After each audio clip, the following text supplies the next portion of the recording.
Halo teman-teman, ketemu lagi di channel YouTube saya hari ini. Dan tentunya semuanya dalam keadaan baik-baik dan sehat-sehat hari ini. Baiklah teman-teman, sebelum saya lanjutin video saya hari ini, pastikan kalian tetap subscribe, like, comment, and share. Pastikan kalian juga akan mendapatkan video-video terupdate dari saya. Hari ini saya akan berbicara banyak tentang new revelation. Bagaimana Tuhan memberikan kata-kata wisdom dalam setiap kehidupan kita. Dan kita percaya bahwa dengan kata-kata wisdom yang Tuhan berikan dalam kehidupan kita, itu membuat kita menjadi terarah, membuat kita menjadi fokus dengan apa yang akan kita raih dan apa yang akan kita tuju. Saya akan mulai dari sini teman-teman. Kita tidak dapat menjadi serupa dengan Kristus sendirian. Kita perlu menyatu dengan tubuh Kristus. Jangan keraskan hati kita, sebab hati yang lembut akan membuat kuasanya dapat mengalir sepenuhnya dalam kehidupan kita. Terkadang Tuhan harus membiarkan hal yang tidak pernah kita inginkan terjadi agar hal yang diinginkannya terjadi buat hidup kita. Dan perubahan perlu dilakukan untuk menyambut sesuatu terobosan yang baru. Kesibukan yang meningkat harusnya membuat kita meningkatkan waktu kita berdoa, agar kita memperoleh hikmat dan kebijaksanaan dalam mengelola kesibukan tersebut. Dan tentunya Bapa di sorga pasti akan terus membuat setiap anak-anaknya mengalami pemulihan demi pemulihan sampai mereka menjadi serupa dengan Kristus. Tidak penting apakah kita berhasil atau gagal. Yang penting Tuhan menyertai kita.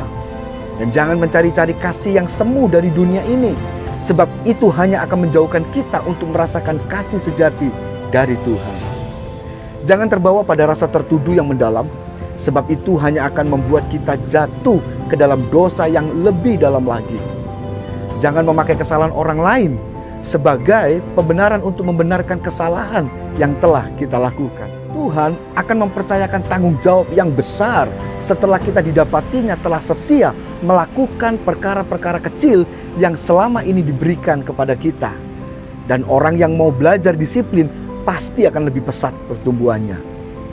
Kematian ego harus terjadi untuk mewujudkan kehidupan yang digerakkan oleh Kristus. Banyak orang hidupnya tidak dapat maju karena terus-menerus fokus dengan kehilangan yang telah dialaminya.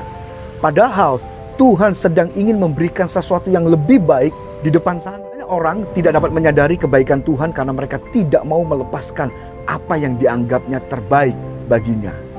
Lebih banyak orang akan belajar dari kesalahan mereka jika mereka tidak begitu sibuk menyangkalnya. Jika kita tidak mau didewasakan dengan didikan, maka kita akan didewasakan dengan penderitaan. Kita tidak dapat mengubah masa lalu, tetapi kita memiliki kesempatan untuk mengubah masa depan kita menjadi lebih baik dari masa lalu kita dengan berespon benar hari ini. Ketika kita masih menggenggam ketakutan, maka kita tidak dapat melihat harapan. Namun ketika kita mau melepaskan diri dari ketakutan itu, kita akan dapat melihat impian-impian yang Tuhan taruh dan torehkan dalam hati kita. Pertumbuhan kita sangat dipengaruhi oleh ketaatan dan ketundukan kita terhadap otoritas. Kematian ego harus terjadi untuk mewujudkan kehidupan yang sesuai dengan panggilan hidup. Ketika kita dikasihi, kita akan merasakan kasih secara emosional, sehingga kasih menjadi sebuah perasaan.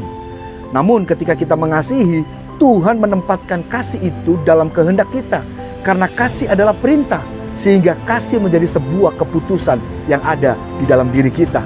Walaupun kita sempat terjatuh, jangan sampai kita tidak dapat bangkit lagi.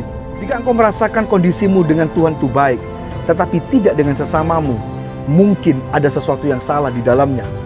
Sebab Tuhan menciptakan kita untuk kemuliaannya. Karena itu kita harus hidup untuk memuliakan Tuhan. Jangan terlalu fokus dengan apa yang tidak kita miliki, melainkan fokuslah dan kembangkanlah apa yang sudah diberikan Tuhan kepada kita. Jangan hidup di masa lalu, sebab Tuhan menyiapkan banyak hal di masa yang akan datang. Kita harus menghancurkan batu untuk mendapatkan berlian di dalam. Sama halnya dengan itu, terkadang Tuhan harus menghancurkan beberapa mimpi-mimpi kita untuk memberikan mimpi yang lebih indah dan berharga di matanya. Jangan berusaha melihat dulu baru percaya, tetapi percayalah dulu kepada Tuhan.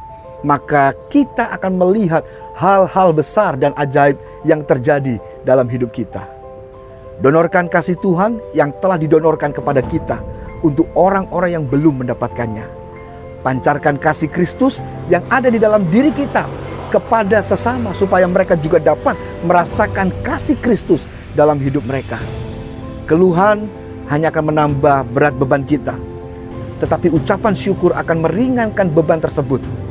Seseorang yang selalu mengandalkan kekuatannya sendiri, langkahnya akan terhenti di tengah pertandingan iman. Namun, seseorang yang selalu mengandalkan Tuhan dalam hidupnya akan berlari sampai garis akhir dan menggenggam kemenangan. Bukan kegagalan yang membuat kehidupan seseorang terpuruk. Yang menyebabkan kehidupan seseorang terpuruk adalah akibat dia tidak mau bangkit dari kegagalan. Ketika kita berani untuk taat, maka akan banyak hal-hal besar yang kita alami bersama dengan Tuhan. Iman membuat segala sesuatu menjadi nyata. Pengharapan membuat kita dapat bertahan melewati apapun. Segala sesuatu menjadi sempurna. Jangan memilih untuk jatuh bangun terus-menerus dalam kesalahan yang sama. Karena hal seperti itu lama-lama bisa membuat kita tidak peka lagi dengan suara dan tuntunan Roh Kudus yang ada dalam diri kita. Sehingga akhirnya kita menjadi mati rasa dan merasa nyaman dengan dosa. Tuhan terlebih menyayangi orang-orang yang paling kita sayangi, sekalipun kita ditinggalkan. Semakin seseorang diurapi Tuhan, semakin dia harus memiliki kerendahan hati. Baiklah teman-teman, video New Revelation part pertama sudah saya bagikan kepada teman-teman semuanya. Silakan bagi kalian yang dapatkan sesuatu dari video ini, kalian bisa bagikan kepada yang lainnya, sehingga mereka boleh mendapatkan kekuatan, mendapatkan pewahyuan yang baru. Hidup mereka semakin hari semakin kuat di dalam Tuhan. Sekali lagi, jangan lupa untuk tetap subscribe, like, comment, and share. Pastinya kalian akan mendapatkan video-video terupdate dari saya. Tunggu New Revelation bagian yang kedua dari saya. Sampai ketemu. God bless you.